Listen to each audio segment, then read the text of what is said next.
Order! Order! You are an incorrigible delinquent at times. Behave yourself, man!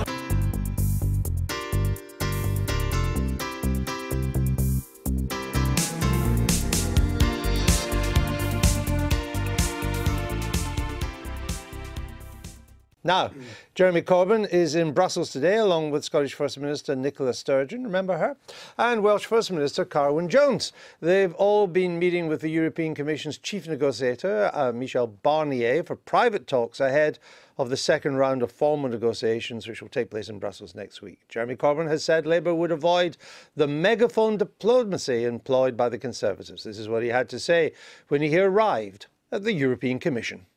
We're representing 13 million people that voted Labour in the general election, and these are crucial negotiations for our country, and we're here to ensure that we defend jobs and living standards and try and discover exactly what the views of the European Union are today on the whole process. It's our first meeting with them. Let's speak to our old friend, formerly of this parish, now living the high life in Brussels, Adam Fleming. There's hope for us all.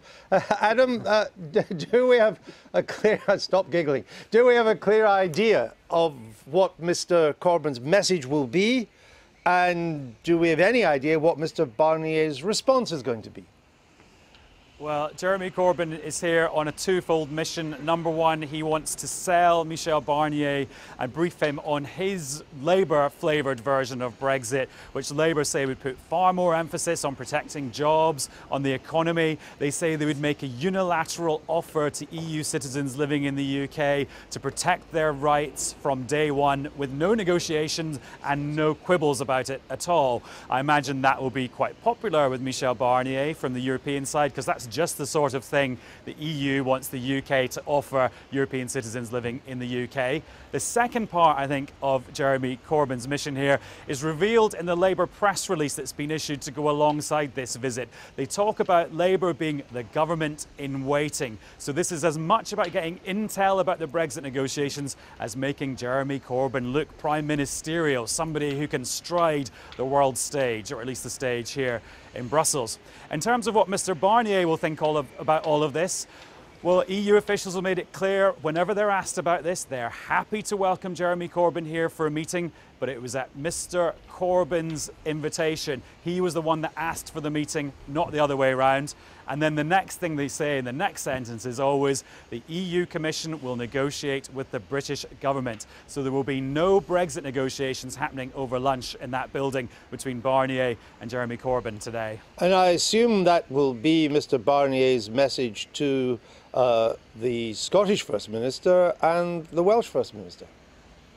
Yeah, so Nicola Sturgeon flew in first thing this morning. She was in the building for less than an hour and then flew back out again. It was a very, very short meeting, although she tweeted to say she'd had a good conversation with Michel Barnier. I understand she was doing her Scottish flavoured version of Brexit, which would involve somehow keeping Scotland with excellent access to the single market, the stuff that she's been talking about all throughout the Brexit process. Although whether they had much time to discuss the details of that doesn't look very likely. I think her big contribution today will be when she arrives back in Glasgow Airport shortly, when she's going to give her verdict on the Great Repeal Bill, which was published in London a short while ago. The fact is, Michel Barnier, his door is always open. He has made a big thing about speaking to people from all sorts of different sectors of the economy, people from all sorts of different places to find out what they think about Brexit. But he's very clear, again, that the only prime ministers and presidents and leaders that he takes instructions from are the leaders of the 27 other EU countries. It will be interesting, though, given that he's seeing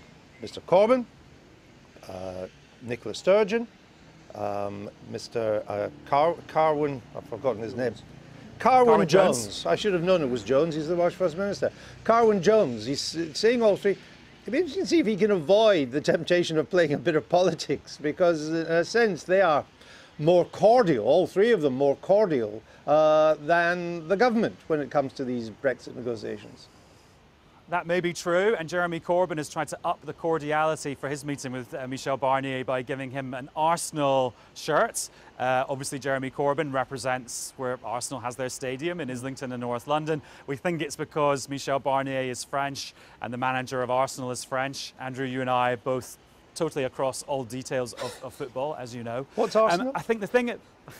it's a well-known football team in North very London. well. Good. The thing is, though, it may well be that they've got a more similar viewpoint in private in terms of how Brexit is going forward. But Michel Barnier isn't going to do any public statements today about how these meetings have gone. So actually, he probably won't reveal anything about whether he feels that Nicola Sturgeon or Jeremy Corbyn are easier to deal with than David Davis. He did a press conference yesterday setting out all the things he wants to deal with looking forward to the next round of talks, which will start with David Davis on Monday. And I suspect the reason Michel Barnier doesn't want to make a big song and dance about these people meeting is the simple diplomatic reason that his interlocutor is David Davis from the British government. All right, Adam, thank you very much for that. I hope to be over soon to test your expense account to the absolute limit.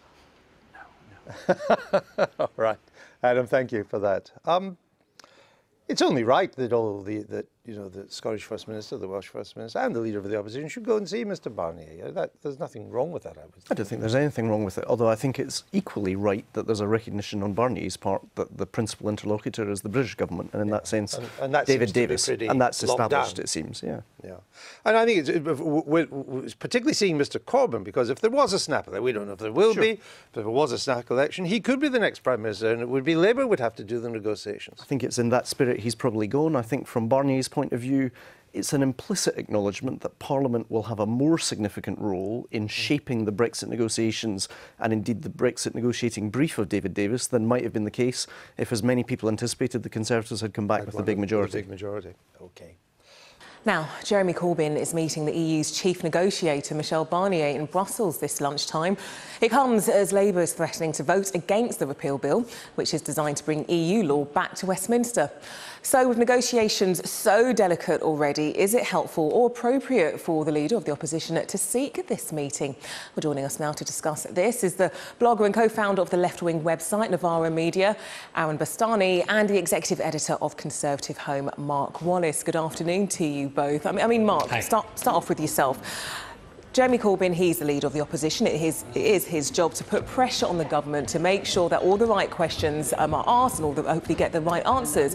And as we're embarking on something that's been described as the biggest challenge to face the UK since World War II, isn't it right, really, for him to have this meeting and hopefully put that pressure on the government? I mean, if he wants to have this meeting, that's for Jeremy Corbyn to decide. The big question is, what is the actual outcome going to be and what is his intention? We saw a couple of days ago the Prime Minister offer more openness to the opposition and to the Liberal Democrats to discuss this, and Jeremy Corbyn responded to that with a kind of stunty photo on Twitter sending her his manifesto, which was quite funny. I can see it was quite amusing, but it didn't really smack of grown-up politics. And I think it's important to remember that for the whole country, Remain voters or Leave voters, it's really important these negotiations go well. So he has to be quite careful, I think, to act responsibly. Yeah, I mean, it's a very good point that Mark's making, Aaron, and particularly, I mean, Jeremy Corbyn's making this decision to go and speak to Michel Barnier, hopefully talk about where Labour stand, where he stands with Brexit negotiations. However, he hasn't really explained where he stands with voters. He hasn't explained whether Labour want to remain in the single market or come out. He's given hints here and there, but how can he have conversations with Michel Barnier and not actually speak to the electorate about all of this? Well, we've obviously just had an election. It's very good to see Mark again. The last time I saw him, he was saying that Labour were going to be defeated massively, that Jeremy would have to resign. So forgive me if I don't take his judgment on these things particularly seriously. Labour's position is soft Brexit, which means that we're leaving the EU, but we want a jobs-first Brexit. We want to maximise guarantees around EU nationals currently here. We want to maximise guarantees around employment rights. And we want to make sure that business and capital and investment stays in this country. And by the way, that's the default position of the majority of the British public. Jeremy Corbyn's meeting Barnier today because I think he knows it's in the national interest and he's trying to effectively buttress that set of policies. And of course, he needs to be in receipt of as much information as possible in order to do that.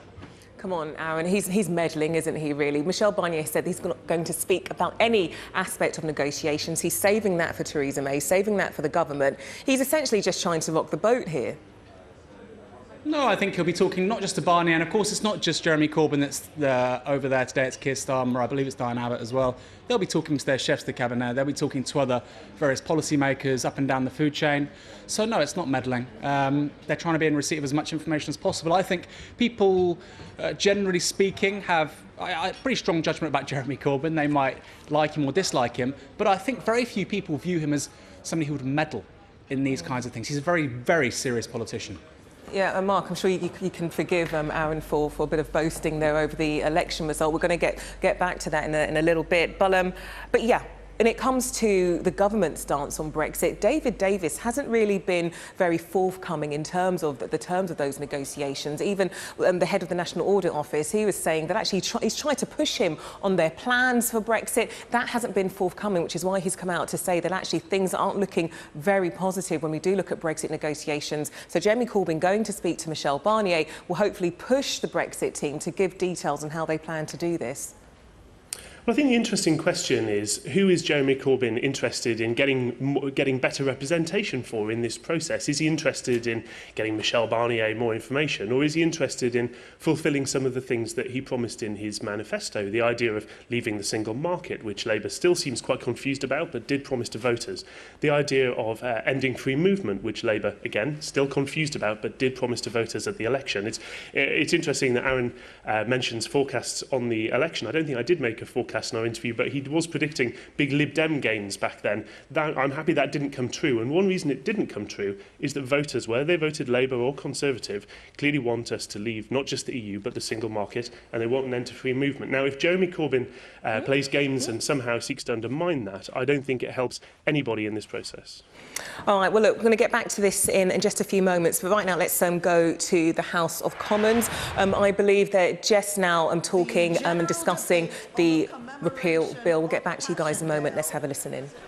Order. I trust that honourable members who wish to leave the chamber will, when we are about to consider such a sombre and serious matter as those who gave their lives a century ago for the freedom that we now enjoy, will have the decency to do so quietly.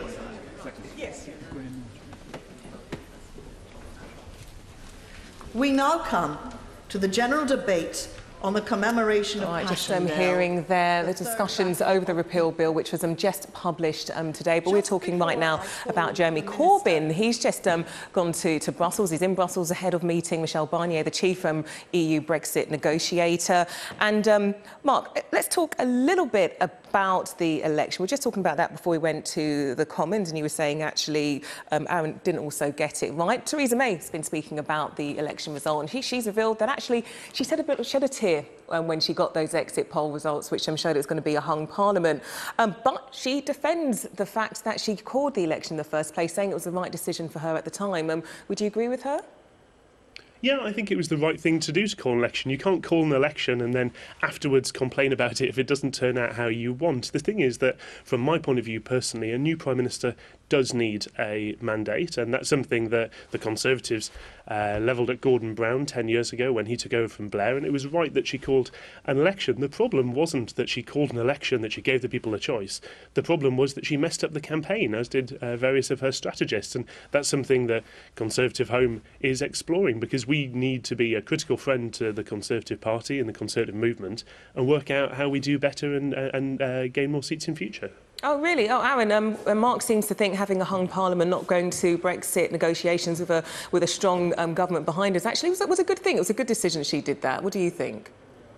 Well, firstly, Mark was kind enough to bring up the Liberal Democrats. Actually, they increased their number of votes by seats by 50%, Mark. So sorry to inform you about that as well.